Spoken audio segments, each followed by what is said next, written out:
खुलुमबाय बेयो बड'लेण्ड इंखं टेलिभिजन दिनै 28 नभेम्बर 2022 समबारखालि सानसेनि बरादखौ नोंथांमोननि खाथियाव लाबोदों आं सदानन्द दैमारिया।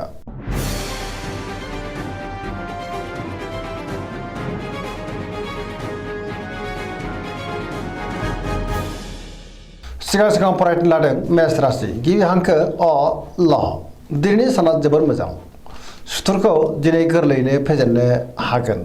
जेनिबो आंखाल जानाय नङा जेरावबो देरहासारगोन बहाबा थाङोब्ला दिनै जोबोर मोजां आरो मोजाङैनो हान्थिनोबो हागोन मावनो लानाय खामानिखौ थि समावनो आरो गोरलैयैनो मावफुंनोबो हागोन गोसोखौ दिनै जोबोर गोजोननाय मोनगोन देहाया मोजाङै थागोन बहानिफ्रायबा मोजां खौरां फैनोबो हागौ रांखावरियाव जोबोर मोजां आरजिनाय धोनखौ दोनथुमनो हागोन आयाबो बांनो हागौ बेफार फालांगियाव दिनै जोबोर मोजां मुलाम्फा मोननो हागोन सोरबा लोगोजों बाख्नायजानो हागौ न'खराव अननानै फैगोन बिमा बिफानि अननाय आरो बोरखौ मोननो हागौ गुबुननि गोसोखौ दिनै गोरलैयैनो बोनो हागोन गोसोनि बोलोआबो बांगोन समाजाव मान मोनगोन सेंग्रा सिख्लाफ्रा जोबोर रमान्टिक जागोन आरो गावबा गावनि गोसोनि साननायखौ फोरमायलायनोबो हागोन पजिटिभ एनार्जिनि गोहोमबो गोग्लैनो हागौ।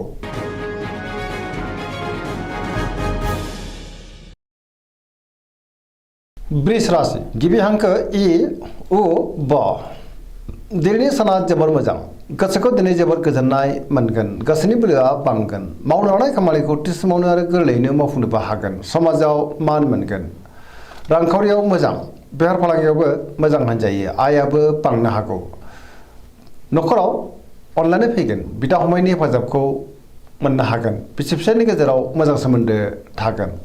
सोरजोंबा बाख्नाय जानानै गोसोआ दिनै जोबोर खुसि जागोन देहाया मोजाङैनो थागोन फरायसाफ्रा दिनै फरायनायाव गोसो दुंखांगोन आरो मोजां फिथाइ मोननोबो हागोन लाइमोनफ्रा गावबा गावनि गोसोनि साननायखौ फोरमायलायनो हागोन आरो पजिटिभ एनार्जिनि गोहोमबो गोग्लैनो हागौ। मिथुन राशि गिबि हांखो क स दिनैनि साना जोबोर मोजां पजिटिभ एनार्जिनि गोहोम गोग्लैगोन मोनफ्रोमबो बिथिङाव जाफुंसारगोन गियाननि आंखाल जानाय नङा गोथों आरो गोग्गो साननो रोंगोन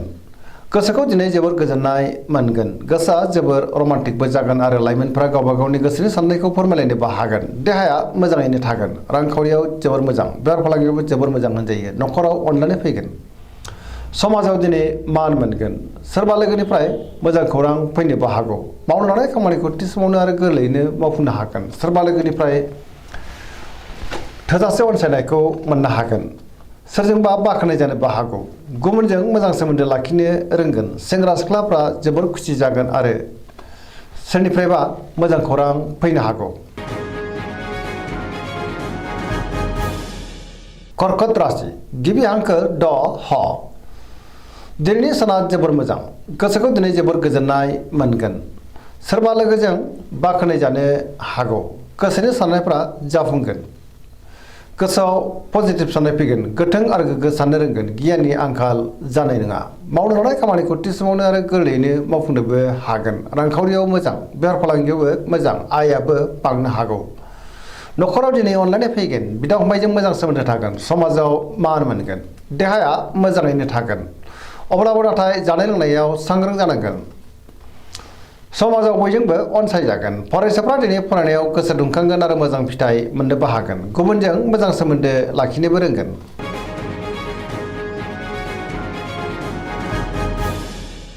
सिंह राशि गिबि हांखो म थ दिनैनि साना बारा मोजां नङा गोसोखौ दिनै जोबोर गुलाय गुजाय मोननो हागौ गोसोआव नेगेटिभ साननायबो फैगोन मावनो लानाय खामानिखौ मावफुंनो हागोन अब्लाबो नाथाय माबा नङा माबा मोनसे गोरोन्थिबो जालांनो हागौ सोरबा लोगोनिफ्राय हेफाजाब लानांगोन समाजाव लोगो लेवा बांगोन बहाबा थाङोब्ला दिनै मोजां अब्लाबो नाथाय लामा सामायाव सांग्रां जानांगोन रांखावरियाव मोजां बेफार फालांगियावबो मोजां आयाबो बांनो हागौ गोसोनि साननायखौ दिनै गुबुननो फोरमायनो हागोन न'खराव अनलायनाय फैगोन समाजाव मान मोनगोन गुबुनजों मोजां सोमोन्दो लाखिनो रोंगोन देहाया मोजाङैनो थागोन अब्लाबो नाथाय जानाय लोंनायाव सांग्रां जानांगोन गुबुननि थाखाय नाङा फाङा जेंनायाव गोग्लैनांनोबो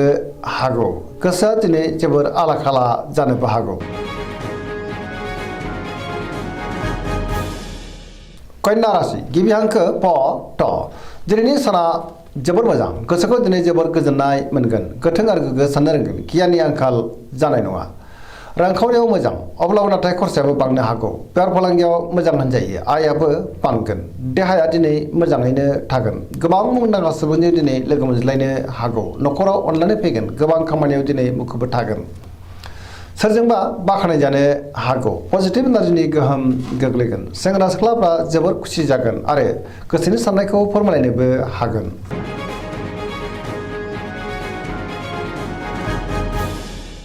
तुला राशि गिबि हांखो र ट दिनैनि साना मोजां आरो गाज्रि गेजेरजों बाबेलांगोन गोबां रोखोमनि जेंना जेंनाजों मोगा मोगि जानांनो हागौ गोग्गो गियाननि आंखालबो जानो हागौ गोसोनि साननायफ्रा टेबारनांगोन मावलांनाय खामानिखौ मावफुंनो गोब्राब जागोन माबा नङा माबा मोनसे हेंथा फैनोबो हागौ देहाया मोजाङै थागोन अब्लाबो नाथाय जानाय लोंनायाव सांग्रां जानांगोन रांखावरियाव मोजां बेफार फालांगियावबो मोजां होनजायो न'खराव बिसि फिसायनि गेजेराव अनलायनाय फैगोन समाजावबो मान मोननो हागोन गुबुननि गोसोखौ बोनो गोब्राब जागोन सोरबा लोगोनिफ्राय हेफाजाबखौ मोननो हागौ गोदान थांखि लानो रोंनाय नङा लायोब्लाबो गोरोन्थि जानोबो हागौ सेंग्रा सिख्लाफ्रा जोबोर आला खाला जानोबो हागौ गोसोआव नेगेटिभ साननाय फैगोन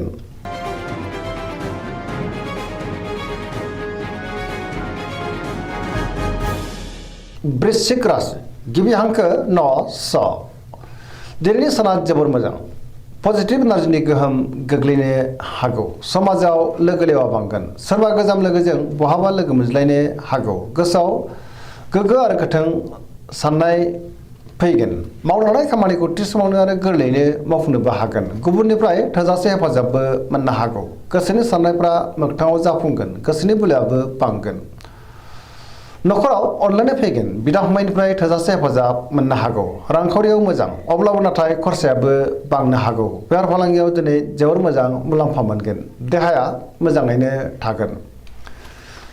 फरायसाफ्रा दिनै फरायनायाव गोसो दुंखांगोन आरो मोजां फिथाइ मोनगोन सेंग्रा सिख्लाफ्रा जोबोर खुसि जागोन आरो गावबा गावनि गोसोनि साननायखौ फोरमायलायनोबो हागोन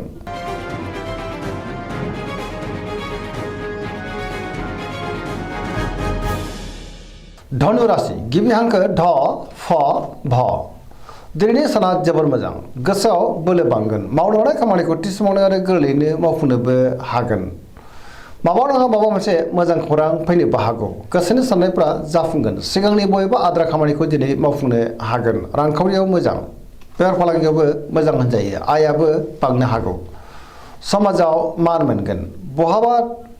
हान्थियोब्ला जोबोर मोजां आरो मोजाङैनो हान्थिनोबो हागोन देहाया मोजाङैनो थागोन अब्लाबो नाथाय जानाय लोंनायाव सांग्रां जायोब्ला गाहाम न'खराव दिनै अनलायनाय फैगोन बिदा फंबायनिफ्राय थोजासे हेफाजाबबो मोननो हागौ सोरबा लोगोनिफ्राय मोजां खौरां फैनोबो हागौ लाइमोनफोरनि गोसोआ दिनै जोबोर रमान्टिक जागोन आरो गावबा गावनि गोसोनि साननायफोरखौ फोरमायलायनोबो हागोन फरायसाफ्रा फरायनायाव गोसो दुंखांगोन धोरोमारि बिथिङावबो दिनै गोसो दुंखांनो हागौ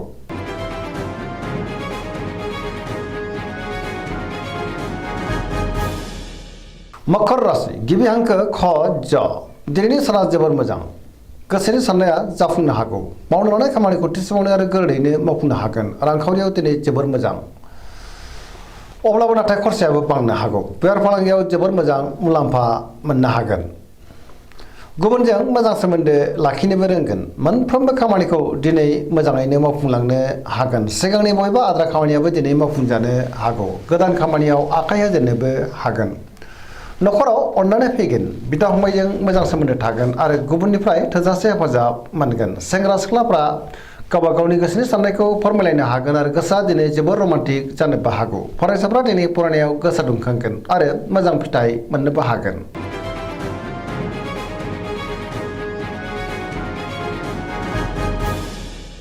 कुम्भ राशि गिबि हांखो ग स दिनैनि साना मोजां आरो गाज्रि गेजेरजों बाबेनलांगोन गोसोखौ दिनै जोबोर गुलाय गुजाय मोननो हागौ गोसोआव मानिबा जिंगाबो फैनो हागौ मावनो हानाय खामानिखौ थि समाव मावफुंनो गोब्राब जागोन माबा नङा माबा मोनसे गोरोन्थि जालांनो हागौ समाजाव मान मोनगोन गोबां मुंदांखा सुबुंजों दिनै लोगो मोनज्लायनोबो हागौ रांखावरियाव मोजां अब्लाबो नाथाय खरसायाबो बांनो हागौ बेफार फालांगियाव मोजां होनजायो देहाया दिनै बारा मोजां थानाय नङा जानाय लोंनायाव सांग्रां जानांगोन गोबां रोखोमनि देहायारि जेंनाजों मोगा मोगि जानांनोबो हागौ गगा बायदिसिनाजों खस्थ'बो मोननांनो हागौ गुबुननिफ्राय हेफाजाब मोनगोन। न'खराव बिमा-बिफानि अननाय आरो बोरखौ मोननो हागोन। बिसि-फिसायनि गेजेराव मोजां सोमोन्दो थागोन। बहाबा थाङोब्ला दिनै जोबोर मोजां आरो मोजाङैनो हान्थिनोबो हागोन। अब्लाबो नाथाय नेगेटिभ एनार्जिनिबो गोहोम गोग्लैनो हागौ।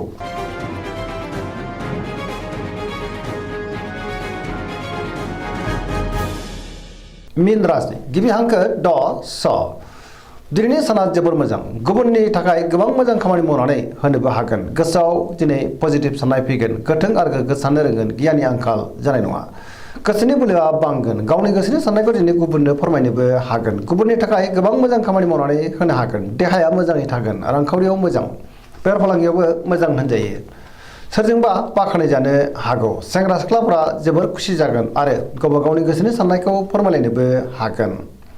फरायसाफ्रा दिनै फरायनायाव गोसो दुंखांगोन आरो मोजां फिथाइ मोननोबो हागोन। पजिटिभ एनार्जिनि गोहोमबो गोग्लैनो हागौ। सरासनस्रायै दिनै साना जोबोर मोजां आरो मोजाङैनो बारग'लांगोन। दिनैनि राशि फरायनाया एसेनोसै। जोबनायाव बेखौनो खावलायो जाहाथे नोंथांमोना सानफ्रामबो जोंनि बे बड'लेण्ड इंखं टेलिभिजनखौ नायबाय थायो आरो साबस्क्राइब खालामो, लोगोसे लाइक खालामो आरो शेयार खालामो। एसेनोसै, गोजोन्थों।